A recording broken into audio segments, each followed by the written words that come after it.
Bismillahirrahmanirrahim. Class first year. Today's my topic is mole and Avogadro number.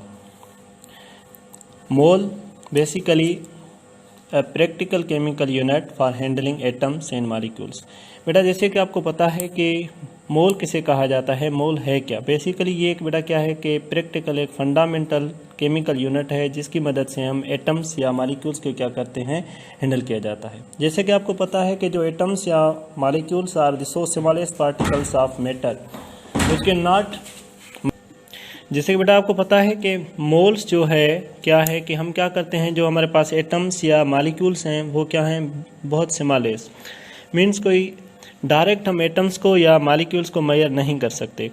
तो जो chemist थे उन लोगों ने एक यूनिट डिवाइस किया जो जिसके ज़रिए क्या करते हैं, हम एटम्स या मॉलिक्यूल्स को हैंडल किया जाता है, उसे हम क्या कहते हैं बेटा, मोल कहा जाता है।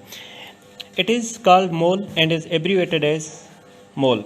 बेटा इसे क्या कहा जाता है, मोल, और इसका एब्रीवेटेड फॉर्म जो है वो क्या है, MOL, mole. How we can define mole? A mole can be defined as the molecular mass, atomic mass and formula mass of a substance expressed in gram. बेटा आपसे पूछा जाए कि मोल क्या है, मोल को हम कैसे डिफाइन करेंगे, तो मेरे कहने का मतलब ये है कि जो molecular mass of compound, atomic mass of element and formula mass of any substance expressed in gram, that is called मोल। अगर हमारे पास कोई भी कंपाउंड है, उसका मॉलिक्यूलर मास है, या कोई एलिमेंट है उसका एटॉमिक मास, या कोई फार्मूला यूनिट है उसका फार्मूला मास, ठीक है, उसे अगर हम बेटा ग्राम में लिखेंगे, ग्राम में एक्सप्रेस किया जाएगा, तो उसे हम कहेंगे कि ये क्या है, mole. The actual countable number of particles in one mole particles in 1 mole of a substance is 6.02 into 10 raised power 23 particles, which is referred as Avogadro number. अभी बेटा देखें कि हमारे पास जो काउंटेबल जो number of particles, what do you mean by particles? Particles means number of atoms और ions. हमारे countable numbers हैं पार्टिकल्स, जैसे मीन्स के जो हमारे पास 1 मोल है उसमें कितने नंबर ऑफ पार्टिकल्स होते हैं, कितने पार्टिकल्स का मतलब है उसमें एटम्स, मॉलिक्यूल्स या आयंस कितने होते हैं, 6.02 इंटू 10 रेज़ पावर 23 पार्टिकल्स होते हैं। ये जो नंबर है ये बेटा किसने दिया था, इसे क्या कहा जाता है, Avogadro number. It is also defined as, mole को हम बेटा एक दूसरा वे भी है जिससे हम डिफाइन कर सकते हैं, वो क्या है कि the mass of any substance equal to its atomic mass, molecular mass और फार्मूला मास इन ग्राम। अगर बेटा हमारे पास कोई भी ऐसा सब्सटेंस है जिसका मास जो है उसके एटॉमिक मास हो या मॉलिक्यूलर मास हो या फार्मूला मास उसके क्या है, इक्वल है, अगर उसको हम ग्राम में लिखते हैं तो उसे भी हम क्या कह सकते हैं, मोल कह सकते हैं। For example, if we can 1 mole of carbon means 12 gram. The atomic mass of carbon is 12. This atomic mass of carbon is expressed in gram. अगर बेटा ये जो हमारे पास जो कार्बन है, कार्बन एलिमेंट, इसका एटॉमिक मास क्या है, 12, तो अगर इसको हम ग्राम में लिखेंगे तो हमारे पास जो 1 मोल ऑफ कार्बन होगा वो किसके बराबर होगा, 12 के। अगर हमारे पास आपसे पूछा जाए कि भाई 5 मोल्स ऑफ कार्बन किसके बराबर होंगे, क्योंकि हमें पता है कि जो 1 मोल है कार्बन का उसमें वो किसके बराबर है, 12 ग्राम के, तो 5 मोल्स किसके बराबर होंगे, 60 ग्राम के। ऐसे ही अगर हम दूसरा मिसाल ले लेते हैं, 1 mole of magnesium 24 gram. The atomic mass of magnesium is 24। This atomic mass of magnesium 24 when expressed in gram forms a mole. अगर बेटा ये जो 24 एटॉमिक मास है मैग्नीशियम का, इसको अगर हम ग्राम में लिखेंगे तो ये क्या बन जाएगा, हमारे पास 1 मोल बन जाएगा। तो मीन्स के कहने का मतलब ये है कि मिसाल के तौर पे the molecular mass of H2O is 18। This 18 when expressed in gram forms a mole. 1 mole of H2O, water का जो 1 मोल है, जो वाटर का जो मॉलिक्यूलर मास है वो कितना होता है, 18 AMU। अगर ये 18 AMU जो है बेटा, इसको अगर हम ग्राम में लिखेंगे तो ये क्या बन जाएगा, 1 मोल। अगर आपसे पूछा जाए कि 1 मोल वाटर का 18 ग्राम है तो 5 मोल्स ऑफ वाटर किसके बराबर होंगे? 90 ग्राम के। क्योंकि बेटा हमें पता है कि 1 मोल में कितने हैं? 18 ग्राम, तो 5 मोल्स में कितने होंगे? 90 ग्राम होंगे। तो बेटा आज हमने बात की कि मोल क्या है, मोल हम किसे कहते हैं, और how we can find out number of moles by the formula number of moles given mass of substance divided by atomic mass, molecular mass और फार्मूला मास ऑफ सब्सटेंस। बेटा हम मोल कैसे फाइंड आउट करते हैं? हमें किसी भी सब्सटेंस का मास गिवन होता है, उस मास को हम डिवाइड करते हैं। अगर हमारे पास कोई एलिमेंट है तो उसके एटॉमिक मास के साथ डिवाइड करेंगे। अगर कोई हमारे पास मॉलिक्यूलर कंपाउंड है तो उसका या तो मॉलिक्यूलर मास होगा या तो उसका क्या होगा? Formula mass. तो हमें बेटा क्या मिल जाएगा? नंबर ऑफ मोल्स मिल जाएंगे। तो हम अगले लेक्चर में बात करेंगे कि भाई नंबर ऑफ मोल्स कैसे फाइंड आउट किए जाते हैं, नंबर ऑफ एटम्स कैसे फाइंड आउट करते हैं, नंबर ऑफ मॉलिक्यूल्स कैसे फाइंड आउट किए जाते हैं, किसी भी एक एटम का, एक सिंगल एटम का मास कैसे फाइंड आउट किया जाता है, या कोई एक सिंगल मॉलिक्यूल हो उसका मास कैसे फाइंड आउट किया जाता है। तो बेटा आज हमने बात की कि मोल बेसिकली क्या है कि ये एक ऐसा फंडामेंटल यूनिट है जिसके ज़रिए हम एटम्स को, मॉलिक्यूल्स को क्या किया जाता है? हैंडल किया जाता है। इसका एब्रीवेटेड फॉर्म क्या है? इसे हम MOL से भी लिख सकते हैं। और ये क्या है, इसे डिफाइन कैसे किया जाता है? मॉलिक्यूलर मास, एटॉमिक मास और फार्मूला मास एक्सप्रेस्ड इन ग्राम। अगर उसको बेटा हम ग्राम में लिखेंगे तो उसे हम क्या कहेंगे? मोल।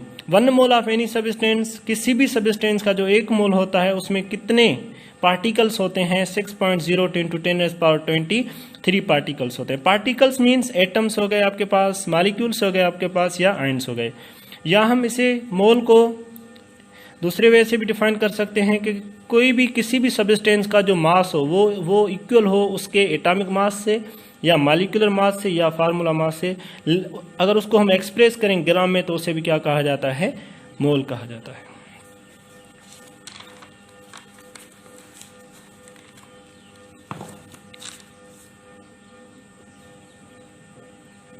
अभी बेटा क्या है हमारे पास? एवागेद्रोस number.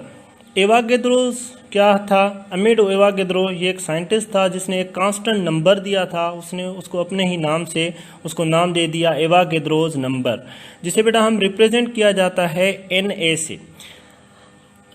Mole of substance always contain same number of particles. Particle means जैसे कि मैंने आपको बताया है पहले बता के आया हूँ बेटा कि पार्टिकल्स का मतलब होता है आयन्स, एटम्स, मॉलिक्यूल्स और formula units, irrespective of its state, solid, liquid, gaseous. लेकिन स्टेट उनकी कोई भी हो सकती है, चाहे वो सॉलिड स्टेट में हो या लिक्विड स्टेट में हो, या चाहे वो गैसियस स्टेट में एग्जिस्ट करें। लेकिन उनमें जो कोई भी आपके पास सब्सटेंस है, एटम है या मॉलिक्यूल है या आयन है, उसमें बेटा हमेशा जो मीन्स के नंबर ऑफ पार्टिकल्स कितने होते हैं? 6.02 × 10⁻23 particles. Avogadro's number represented by Na। Avogadro number को बेटा कैसे रिप्रेजेंट किया जाता है? Na से। अभी हम बेटा एक और मिसाल ले लें। मिसाल के तौर पे जैसे कि हम पढ़ के आए हैं कि 1 मोल ऑफ कार्बन 12 ग्राम। अगर आपसे पूछा जाए कि बेटा 1 मोल जो कार्बन का है उसमें कितने ग्राम है? 12 ग्राम। लेकिन ये जो 12 ग्राम है कार्बन के, इसमें कितने एटम्स होंगे कार्बन के? ये जो 12 ग्राम ये जो मास है कार्बन का, इसमें कितने एटम होंगे कार्बन के? 6.02 × 10⁻23 एटम्स ऑफ कार्बन। अगर आपसे पूछा जाए कि बेटा same method 1 mole of magnesium किसके बराबर है? 24 ग्राम। इसका मास कितना है? 24 ग्राम। तो इसमें भी हमारे पास एटम्स कितने होंगे मैग्नीशियम के? 6.02 × 10⁻23 एटम्स ऑफ मैग्नीशियम। अगर हम बात कर लेते हैं बेटा, यहाँ पे मैं CO2 की बात कर रहा हूँ, तो जैसे कि 1 मोल ऑफ CO2 किसके बराबर है? 44 ग्राम। इसमें भी कितने एटम्स होंगे? इस 44 ग्राम CO2 में कितने एटम्स होंगे? 6.02 × 10⁻23 एटम्स ऑफ CO2। अभी देखें कि ये नंबर जो है ये हमारे पास क्या है? कांस्टेंट। मीन्स कि किसी भी चीज़ का 1 मोल हो, चाहे वो एटम हो, चाहे वो मॉलिक्यूल हो, चाहे वो आयन हो, उसमें कितने पार्टिकल्स होंगे? 6.02 × 10⁻23 ही पार्टिकल्स होंगे। तो मेरे कहने का मतलब क्या है कि ये जो अमेडो एवागेद्रो एक साइंटिस्ट था जिसने एक नंबर दिया था, एक कांस्टेंट नंबर जिसे 6.02 × 10⁻23, जिसे बेटा क्या कहा जाता है? एवागेद्रो नंबर कहा जाता है। इसे रिप्रेजेंट कैसे किया जाता है? Na से। ठीक है। और जैसे कि मैंने आपको बताया कि 1 मोल कार्बन का है 12 ग्राम, तो इसमें एटम कितने होंगे, मैग्नीशियम का ले लिया था। और भी ऐसे बहुत सारे मिसाल हैं, आप ले सकते हैं, आपके टेक्स्ट बुक में हैं वो। अभी देखें, अभी क्या है कि यूजेस ऑफ एवागेद्रोस नंबर। एवागेद्रोस नंबर कहाँ पे यूज़ किया जाता है, हम क्यों एवागेद्रोस नंबर पढ़ते हैं, इसके यूजेज कहाँ पे हैं। To calculate the number of atoms और molecules in a given sample of substance. हमारे पास कोई भी बेटा कोई सब्सटेंस है, उसमें कितने एटम्स हैं या कितने मॉलिक्यूल्स हैं, वो फाइंड आउट करने के लिए हम क्या फाइंड आउट करते हैं, एवागेद्रोस नंबर। जैसे कि हमने पहले ये मिसाल पढ़ के आए हैं कि बेटा ये जो कार्बन है इसका 1 मोल किसके बराबर है, 12 ग्राम। तो इसमें कितने एटम है हमारे पास, 6.02 × 10⁻23। ठीक है बेटा।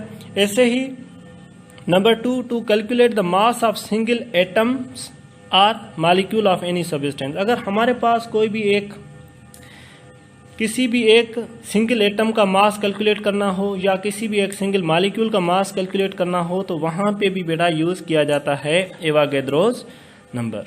तो बेटा आज हमने बात की कि मोल क्या होता है, एवागेद्रोस नंबर क्या होता है, एवागेद्रोस नंबर कहाँ पे यूज़ किया जाता है, और कल हम बात करेंगे कि how to work out, how to calculate number of atoms, how to calculate number of molecules, how to calculate number of ions. Okay.